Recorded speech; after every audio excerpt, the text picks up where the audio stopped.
Assalamualaikum warahmatullahi wabarakatuh. Perkenalkan, nama saya Liva Cesari Hanifatkan dari NIM C100210367 Prodi Ilmu Hukum. Di sini saya akan mempresentasikan tentang sistem pemerintahan, konstitusi, dan sejarah terbentuknya Swiss. Pertama-tama saya akan menjelaskan tentang latar belakang Swiss. Swiss adalah negara berbentuk konfederasi yang terletak di jantung Eropa, antara Perancis, Jerman, Austria, Italia, dan Liechtenstein. Dengan total luas wilayah hanya 41.293 km persegi. Konfederasi Swiss terdiri dari 26 kanton atau negara bagian. Secara garis besar, kanton Swiss terbagi ke dalam 4 basis kultural, yaitu Jerman, Perancis, Italia, dan Romance, yang kemudian mempengaruhi bahasa yang digunakan. Selain itu, Swiss juga memiliki suatu identitas nasional, yaitu sebagai negara netral. Netralitas yang diterapkan oleh Swiss tidak hanya berlaku pada pemerintahan dan implementasi kebijakan negara, tetapi juga telah menjadi karakteristik Swiss secara keseluruhan.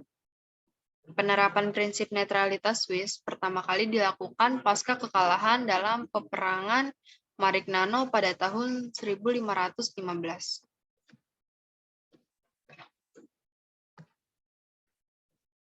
Lalu bahasa resmi yang digunakan Swiss sangat beragam, yaitu ada Jerman.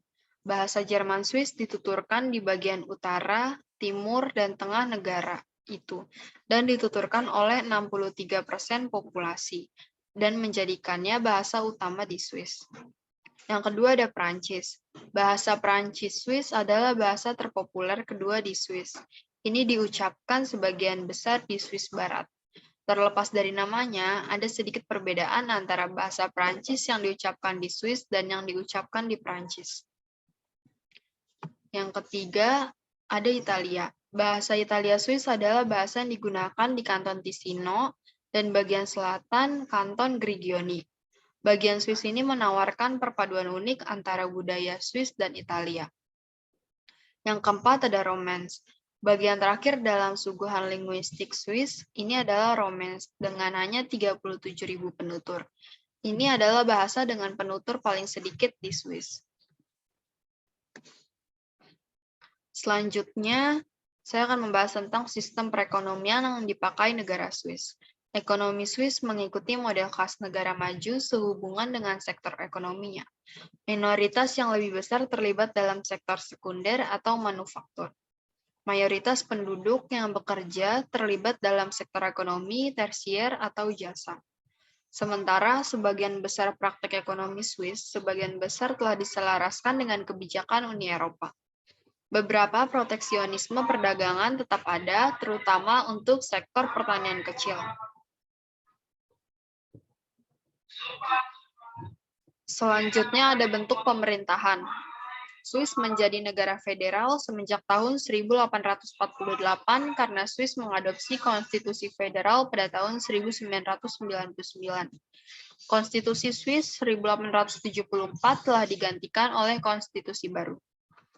Apabila dilihat dari konstitusi Swiss 1999, maka Swiss adalah negara federasi, yaitu Nationalrat, semacam Dewan Perwakilan Rakyat, dan Ständerat, semacam Senat.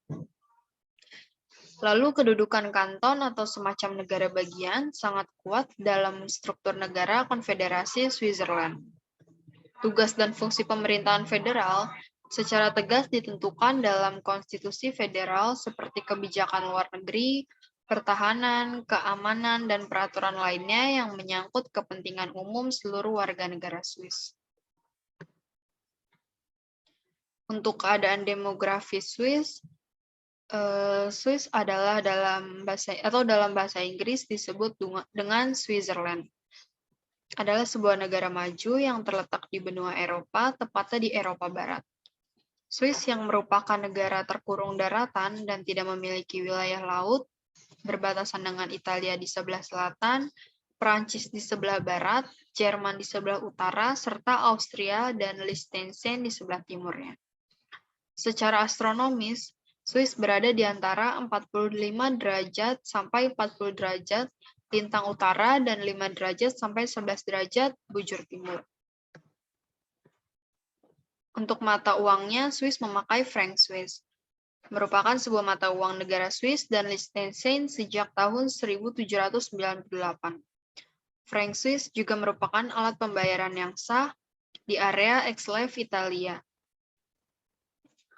Untuk Swiss National Bank mengeluarkan uang kertas dan Mint Federal Swiss Mint mengeluarkan uang koin. Untuk komoditi utama negara Swiss, sektor ekonomi utama Swiss adalah produksi. Sektor produksi utamanya diantaranya ada kimia, obat, instrumen pengukuran presisi, dan instrumen musik. Untuk sektor jasa terutama perbankan, asuransi, pariwisata, dan organisasi internasional juga merupakan industri penting bagi Swiss. Selain itu, ekonomi Swiss juga banyak ditopang oleh sektor pariwisata. Destinasi wisata di negara Swiss sangat menakjubkan. Negara ini telah dinobatkan menjadi salah satu negara dengan tujuan wisata terbaik di dunia.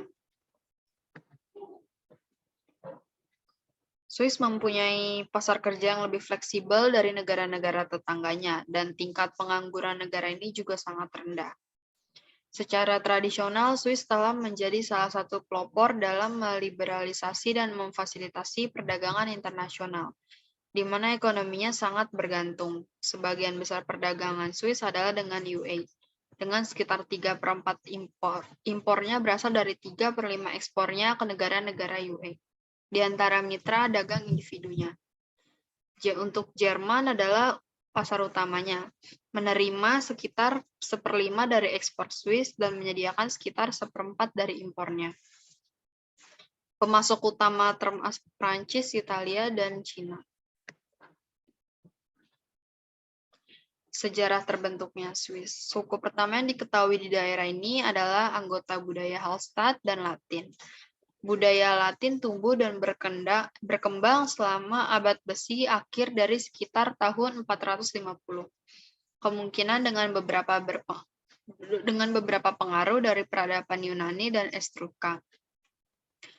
Salah satu kelompok suku terpenting di kawasan Swiss adalah Helvetii. Pada tahun 15, Tiberius I yang akan dicalonkan sebagai kaisar Romawi yang kedua dan saudaranya Drusus menaklukkan pegunungan Alpen, menggabungkan mereka ke Kaisaran Romawi.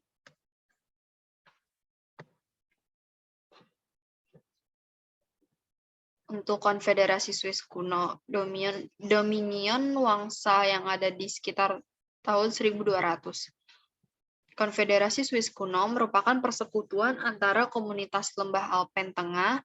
Konfederasi tersebut memfasilitasi pengelolaan kepentingan umum dan menjamin keamanan jalur perdagangan gunung yang sangat penting. Piagam Federal 1291 yang disetujui di antara Komun Pedesaan, Uri, Swiss, dan Unterwalden dianggap sebagai dokumen pendirian konfederasi meskipun persekutuan serupa mungkin sudah ada beberapa dasawarsa sebelumnya. Dari tahun 1353, ketiga kanton yang asli telah bergabung dengan Glarus dan Zug dan negara-negara kota Lucerna. Ekspansi tersebut menyebabkan peningkatan kekuasaan dan kemakmuran untuk federasi itu.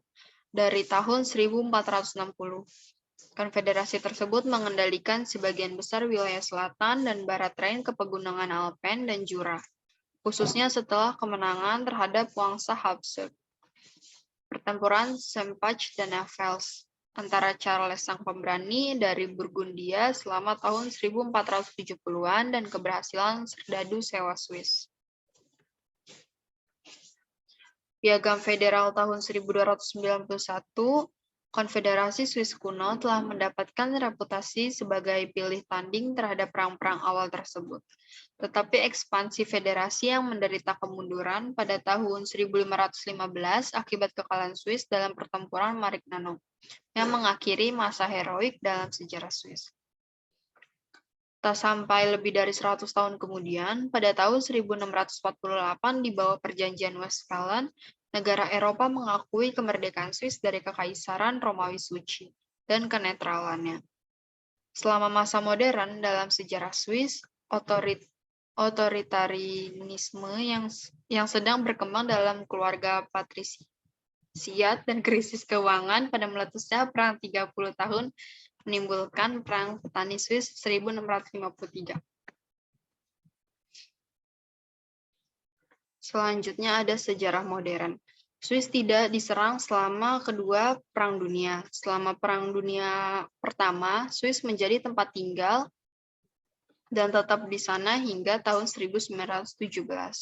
Kenetralan Swiss banyak dipertanyakan dengan adanya peristiwa Grimm-Hoffmann pada tahun 1917, tetapi hanya berlangsung singkat. Pada tahun 1920, Swiss bergabung dengan LBB dan Dewan Eropa pada tahun 1963 selama Perang Dunia Kedua. Rencana serangan terperinci dipersiapkan oleh Jerman, namun Swiss tak pernah diserang.